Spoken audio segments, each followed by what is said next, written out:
gets your drink? Should I move this closer? Yeah. The drink is the most important part. Shoulders this way, shoulders towards you. Shoulders towards me.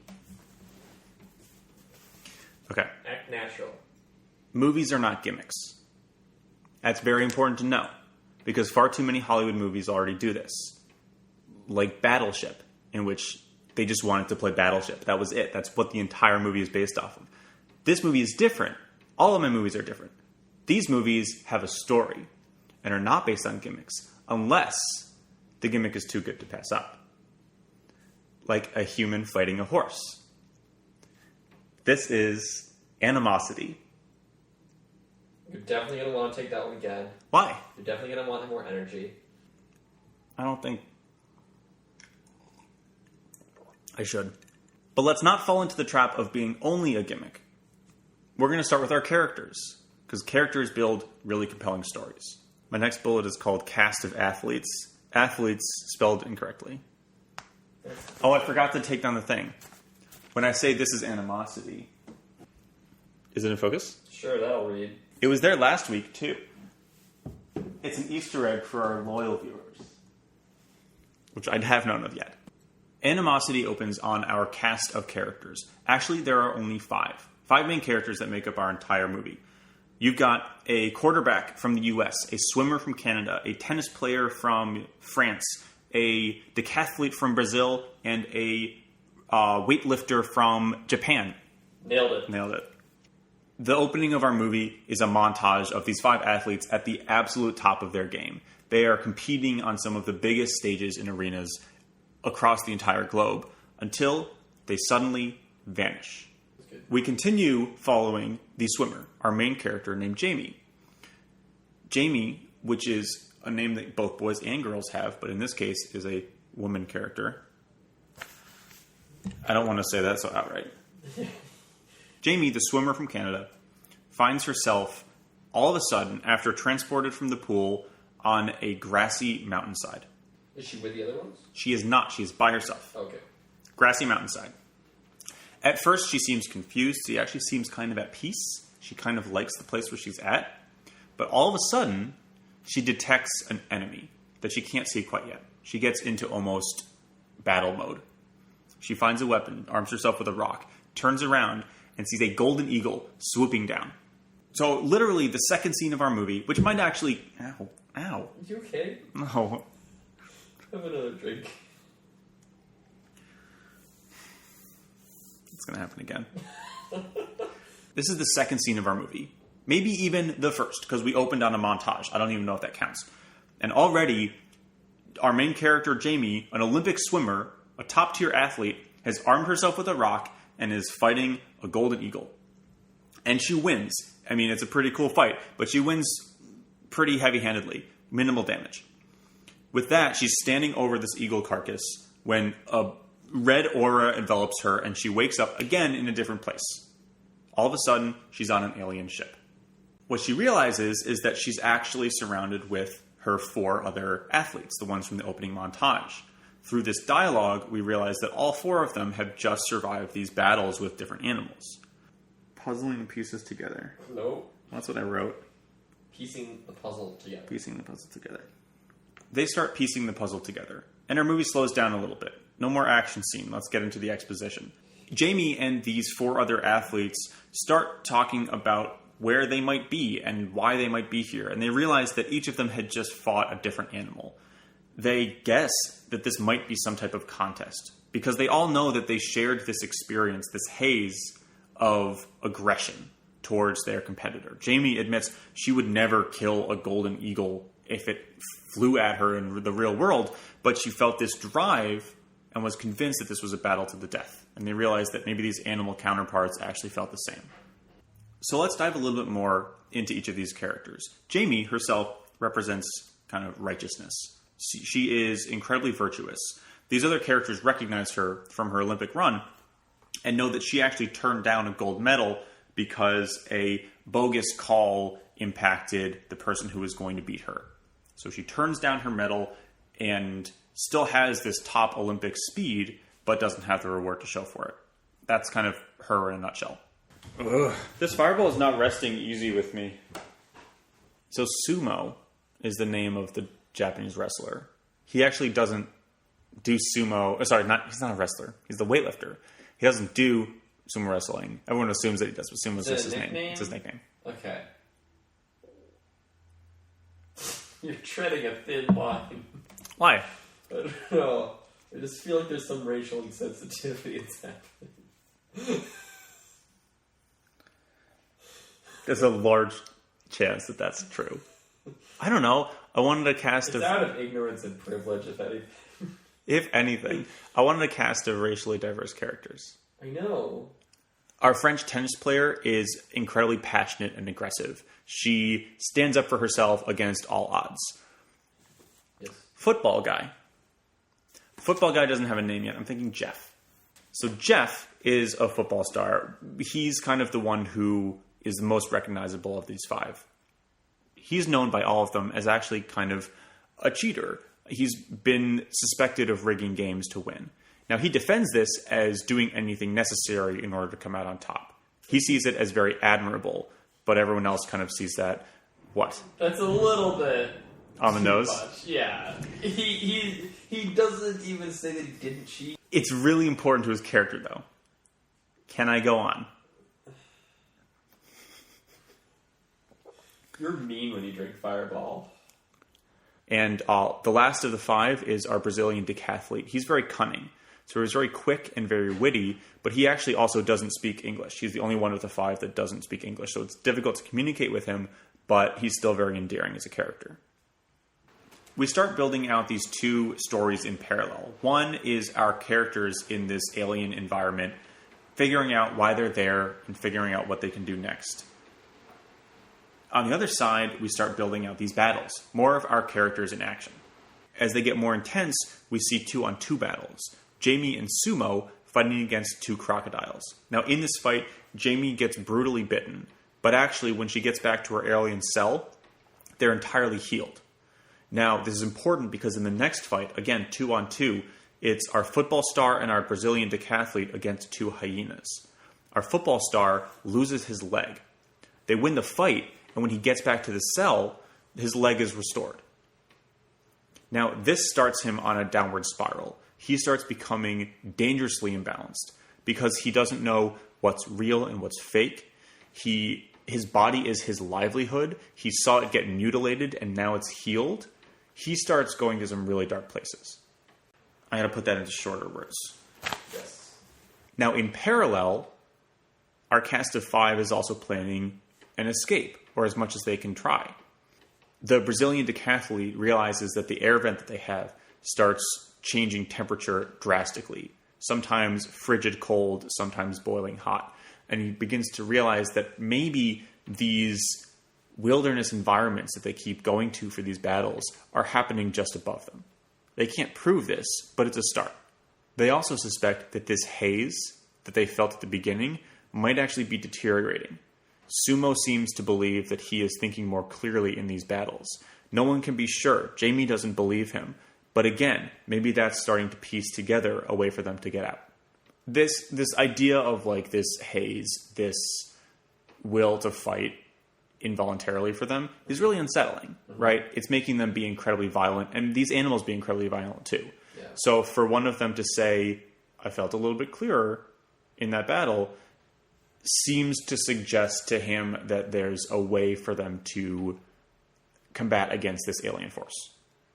Because maybe they're breaking out of this. They're breaking out of it. And maybe the animals are doing the same. Oh, okay. Yeah? I had to drink that. Yeah. So now we reach one of our bigger fights of the movie, which is a 3-on-3 fight. Jamie, Sumo, and Football Head against 3 horses. So the actual dynamics of this battle are more complicated. Our football player is actually trying to sabotage the fight. He's trying to kill Jamie while still evading these horses so that the human team can lose and maybe they'll go back home. Sumo is actually taking on 2 of these horses at once. Football guy is fighting Jamie, and a horse is trying to kind of like rile them up during this process. Now, what winds up happening is Jamie incapacitates Football guy, has the chance to kill him and says, no, I'm not going to kill you. You're another human. She turns to help Sumo, and this is when a horse, kicks him in the face. I just want to see a full force horse kicking a guy on screen. So meanwhile, you've got Sumo who's owning this fight, taking on 2 horses at once. And there's a lot of, not to sugarcoat it, but there's a lot of violence going on. Weightlifter. He's a weightlifter. So I want a couple things. I want a punch. I want someone to grab a horse by the mane and punch it in the face. I also want him to grab the horse by the mane and knee it in the face. Yeah. Use some stuff to work out with horses. I probably do. Jamie comes in to help him. Sumo winds up actually getting terribly injured, and it's up to Jamie to fight these other 2 horses on her own. So eventually it's 2-on-1. 2 horses against Jamie, and she winds up coming out on top. It's an underdog fight, but she makes it happen. When they get back to their quarters, our football player has not regenerated. They realize that dying in these games means that you actually die in real life. So, footballer is dead, Sumo and Jamie are fine, and they don't know what's going to happen next. They don't know how close they are to the end of this tournament.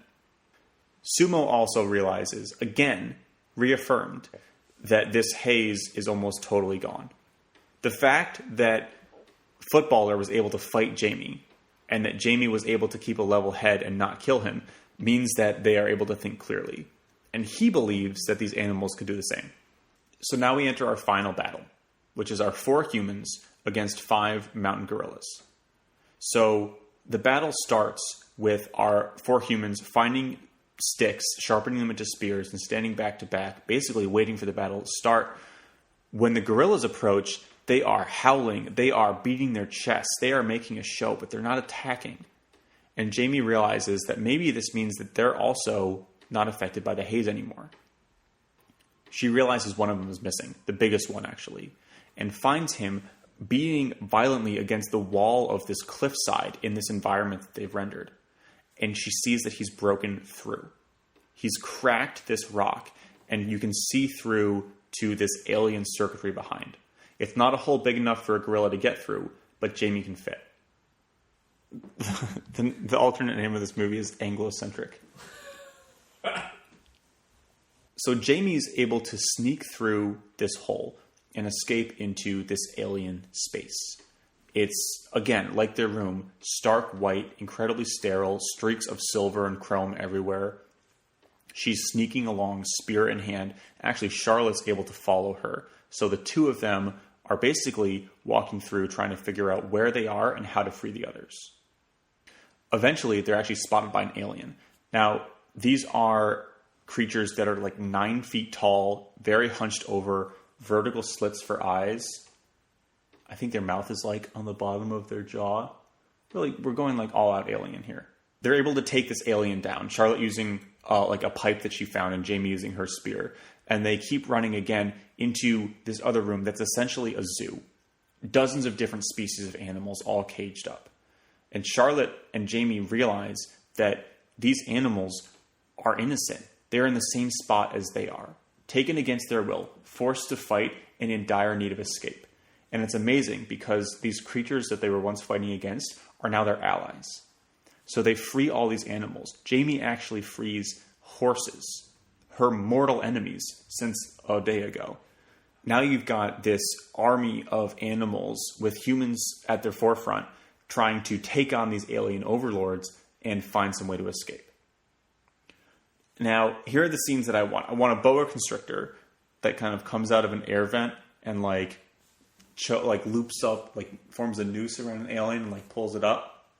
I want a porcupine to be a distraction, and the alien's not sure what to make of it or how to pick it up, and a tiger's creeping up and pounces. So eventually we have a full-on stampede with Jamie riding the horse, spear in hand, charging the main deck, the main bridge of the alien space station. They're on the bridge, this massive space with all of the control panels, and you've got rhinos that are charging through. You've got harpy eagles that are swooping down. These aliens are trying to fend them off, and honestly, the aliens are winning. Finally, you have Sumo and the Brazilian decathlete, along with the gorillas that are charging in. They found a way to get out as well. So you've got the whole gang together. But like I said, these aliens are formidable. They are blasting boom, boom, boom, down, gorilla, rhino, human, sumo. All of them are dead.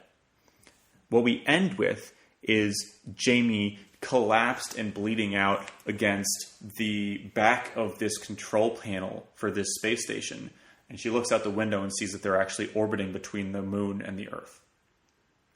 And she reaches up to grab this lever and just yanks it down, which starts this careening path into the moon. Now she has this stare down with one of the aliens. And basically she's saying to him, and we think he understands, if we're not getting out of this, if we humans and animals and earthlings are not getting out of this alive, neither are you. She's willing to sacrifice this entire space station, everyone aboard, if they can't get out. And it's getting closer and closer and closer to the moon's surface. We don't know what's going to happen when suddenly a flash of white light. Jamie wakes up in another sterile white room, but this one is on Earth. She's wearing a hospital gown. She stands up. She's not sure where she is, but eventually scientists come in and say, no, Miss Jamie, they know who she is. She's an Olympic athlete. We found you. You're safe. You're on Earth. There's news that athletes went missing, that animals around the world went missing, that maybe there was a comet that skirted by the moon. No one's really sure, but Jamie knows she's safe. She has no idea who else survived. In fact, she thinks that they're all dead until Sumo shows up. Sumo says that he woke up out in the desert somewhere, whereas she woke up near a hospital, and he was able to kind of get up on his own and find her.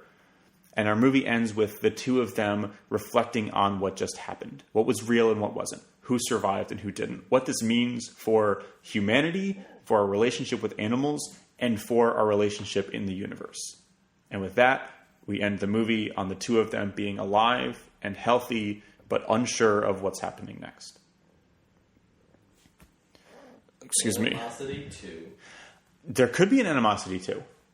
So that's animosity, a word that both means hatred and almost has animal in the title. This movie is not just a gimmick. We're not just talking a person fighting a horse, although I will say we build to it quite substantially. What we have is a cool sci-fi environment, a chance to see action scenes that have never been done before on screen, and a way to build out this message of earthly unity, care for your environment, care for your animal neighbors, although I guess 90% of our movie was fighting against them. All right, let's wrap this up. You gotta plug your blog. Gotta plug the blog. And your email. So Buddy. I made it through the entire thing without doing it again until just now. Yeah. So, as with all my other pitches, I've written this up as a short story.